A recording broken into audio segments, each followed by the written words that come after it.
Edinburgh Castle, perched high on Castle Rock, holds a history filled with conflict and suffering. Beneath its imposing walls, the castle's dungeons were once the site of unspeakable horrors, especially during the turbulent 17th century, when political and religious strife defined Scotland's landscape. One of the most notorious chapters of torture at Edinburgh Castle occurred after the Battle of Dunbar in 1650, during the English Civil War. Following the defeat of the Scottish Covenanters, an army of Scots who fought against the English Parliament forces, over 1,000 prisoners were taken to Edinburgh Castle. They were held in cramped, filthy conditions, starved, and subjected to brutal torture in an effort to extract confessions or force them to betray their beliefs.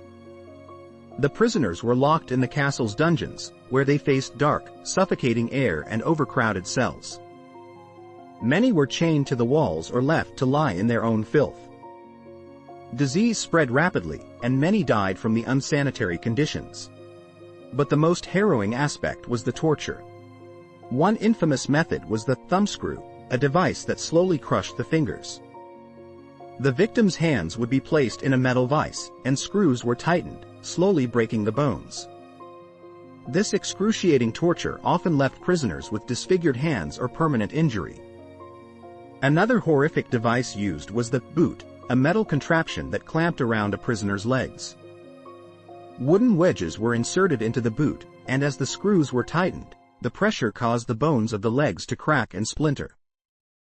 This form of torture was so brutal that many prisoners passed out from the pain, and some never recovered. One of the most tragic stories involves a man named John Brown, a Covenanter who had been captured during the aftermath of the Battle of Bothwell Brig in 1679. After being brought to Edinburgh Castle, Brown was subjected to both the thumbscrew and the boot. Despite the intense agony, he refused to betray his comrades or renounce his beliefs. His suffering continued for days as the torturers tried to break him, but he remained steadfast. In the end, John Brown was executed, and his body was publicly displayed as a grim warning to others who defied the English crown. Throughout this time, prisoners who survived the torture often faced public execution. In 1679, for example, 18 Covenanters were hanged at the castle, their bodies left to rot as a terrifying symbol of English authority over Scotland. The execution was meant to quell any remaining resistance, but it also served to reinforce the castle's legacy as a place of unspeakable torment. Today, visitors to Edinburgh Castle can still feel the remnants of its painful past.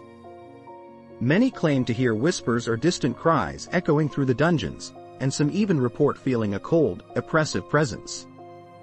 The spirits of those who suffered and died in these stone walls seem to linger, reminding us of the deep scars left by years of brutal imprisonment and torture.